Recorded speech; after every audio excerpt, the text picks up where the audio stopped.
Ymedia Group, the fastest growing media group in North America.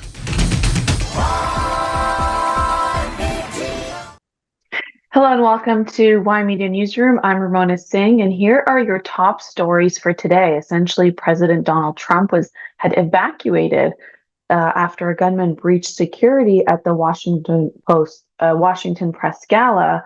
Essentially, officials are saying that he may have been the target, and this incident has essentially driven the policy for his new ballroom. And meanwhile, when it comes to the global picture, we have the latest news when it comes to the US-Iran war that has now been in ceasefire for a few weeks, but we are not seeing any progress in that entire escalation. Meanwhile, the Strait of Hormuz is closed. And here at home, well, Prime Minister Mark Carney has now announced a $25 billion sovereign wealth fund. We're going to bring you the latest details in terms of what that means for the Canadian economy. So now driving deep into the biggest stories that are driving today's headlines.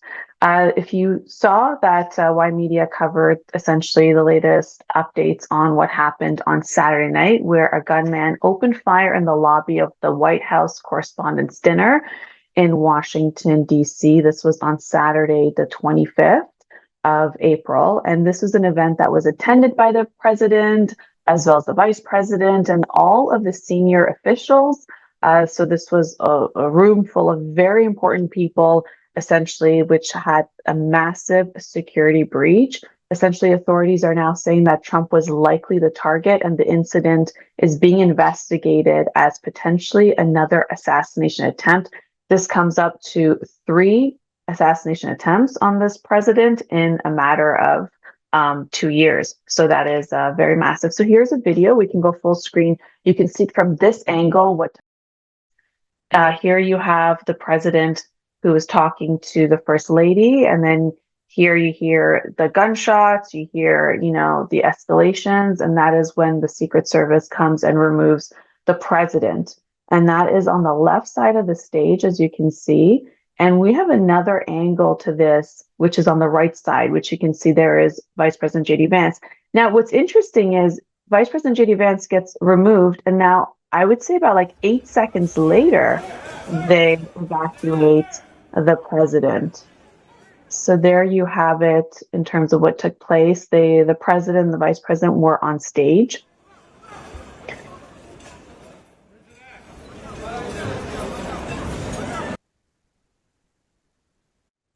So here's what we know so far. The shooter breached multiple security checkpoints at the Washington Hilton where the event was taking place, opened fire near the event's entrance. The Secret Service immediately evacuated. And there you have what you saw with the president and the vice president. And other guests ducked under the tables as the gunshots rang out. The suspect has been arrested, was arrested on site, is in custody. And one agent was shot, but was saved because of bulletproof vest. Shortly after, you have President Trump that posted what took place in that lobby at the security checkpoint. We do have a video.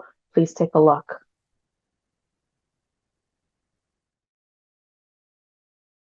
I fought like hell to stay.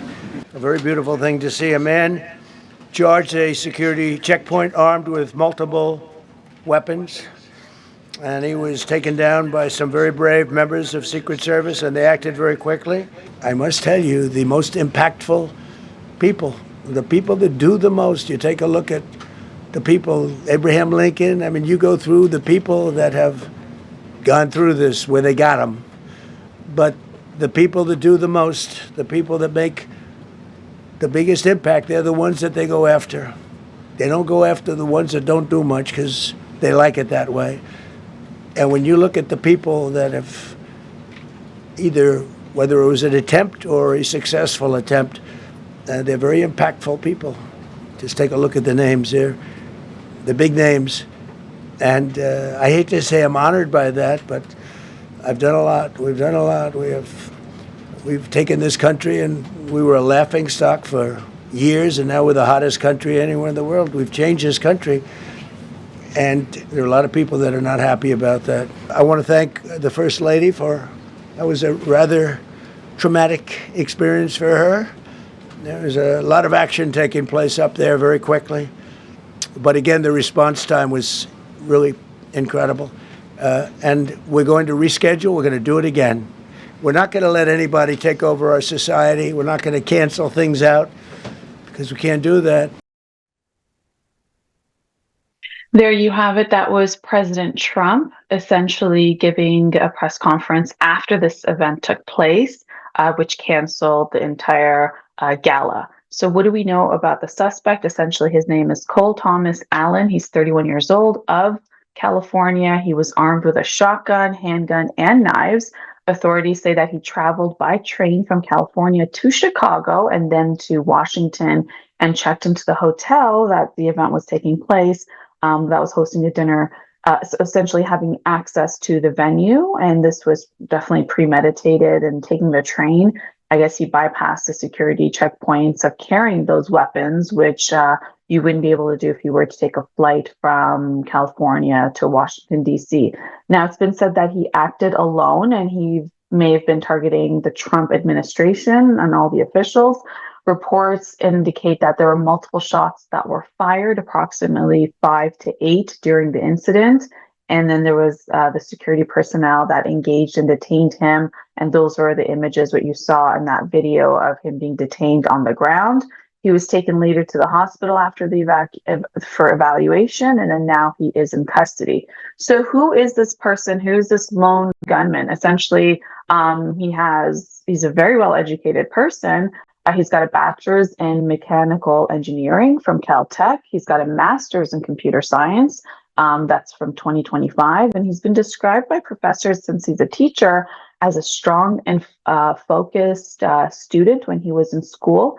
And currently, essentially, they've done background checks. They saw that he doesn't have a typical criminal background because he's highly educated, technically skilled. He currently works as a mechanical engineer as well as a tutor teacher. And just last month, in 2024, he was identified at the C2 Education as the Teacher of the Month. He's a game developer. He's into indie projects. So this is a bit of a difference in terms of what you're seeing in terms of criminal profiling, right, to say the least, of what would motivate him to do what he did. When it comes to his personal profile through investigation, so far what's been released about him by his peers is that he's an intelligent person. He's quiet. Well, we know he's intelligent because of his educational background and the schools he's gone to, which are very difficult to get into. And those are very difficult degrees that he has, and that he's quiet, unassuming. And essentially he's had, this has just been part of the narrative on him. And there was a manifesto that the police said that they found, and this manifesto was against the Trump administration. Essentially, a manifesto is, I guess, the reasons why somebody would commit a crime based on when the police do, a background check on their social media, on their phone, any sort of interactions they've had with family. But what's been pointed out in terms of recent behavior is that he was trained at shooting ranges and he owned multiple legally purchased weapons. So his manifesto being the motive for why he did what he did on Saturday night. Essentially, he sent writings to his family before the attacks. He expressed anger towards the Trump administration and essentially intent to target the officials. And it was a room full of officials. Right. And he referred to himself as a friendly federal assassin. And on a post that was looked up on X on November 2024, he said that he had voted for Kamala Harris. So we can see his political leanings. And that is essentially what we know of him so far, because he has had no criminal record reports and no known law enforcement red flags before this specific incident. So essentially, what does this mean in terms of why this took place at this location? There's several security breaches that many people who cover events such as this big, and to have that many high officials, from everyone from the commander-in-chief, such as the President Trump, to the VP, to all of the cabinet and everybody else who was present, essentially, a lot of people said that it was very strange that there was no blockades. Usually at an event like this, you have to go through multiple blockades with security checks to show your ID, and none of those were in place. Essentially, there were other posts by other reporters saying that, they got to the lobby, they weren't identified, they didn't have to really show their badge, they didn't, or, their ticket. And then some of them were asked, like, oh, are you staying at this hotel? So essentially, the guests at the hotel, which wasn't even blocked off to them, they had access to this, which is how this individual got into place. Essentially, Alan is right now said to not be cooperative with law enforcement. And essentially, he's not really identifying or really speaking about what really took place for them to be able to take that sort of information for him. And now they're considering him as this charge to be assassination. The charges will be filed today in court, and police officers also interviewed Alan's family, who also examined his electronic devices, his phones, his writings, which is how they came up with the manifesto. So we know that this is a third known linked assassination attempt on President Trump. That's quite a lot in a very, very short period of time. And now the question is, let's look at how this happened, right? Essentially, the venue was not designated as a top tier security, which it should have been because of the guests that it had. The shooter checked into the hotel. So again, checked in with weapons. And, usually when you go into hotels like in such an important area like Washington, D.C., there should be metal detectors that you put your luggage through. And he had obviously weapons on him, which was not detected when he checked in. And essentially the checkpoints of, having a different entrance and exit for guests that are staying at the hotel versus the people who are coming to the event. And that was not taking place. So even though we know that that the response was very quick, we know, but essentially what it comes down to is essentially a failed security situation, even though we know that the Secret Service there and security responded very quickly in apprehending him. And there's a photo of him being apprehended on the ground. And now this has essentially shifted the conversation to what this could mean for security events for the president. In an interview with CBC 60 Minutes that aired yesterday on Sunday, President Trump said that he wasn't worried about the shooting, essentially saying that Secret Service, even though one person was shot, they are okay because of the resistance, because of their bulletproof vests. And President Trump took the opportunity during his interview, and as you saw in the press conference after the event, by talking about how, because of this security breach at the White House Correspondents' Dinner, essentially that they should go ahead and build the $400 million White House ballroom. We know that's had a few problems in the last little while because of, because of some of the positions that have been taking place on the environmental factor, as well as a judge, stalling the construction of this ballroom, right? It's a $400 million ballroom, and President Trump said, essentially it's going to have high security, it's going to have what it needs, and therefore then we don't have to have events in hotels. And this is the same hotel, this Washington D.C. Hilton Hotel is the same hotel that President Reagan, there was an attempt on his life in the same hotel. So it's very interesting in terms of the coincidence of having two presidential assassinations at the same hotel, but it also highlights massive security risks on the part of the Hilton Hotel, as well as on the part of the Secret Service, on the part of, all of it. It's quite shocking to have, this level of security breach.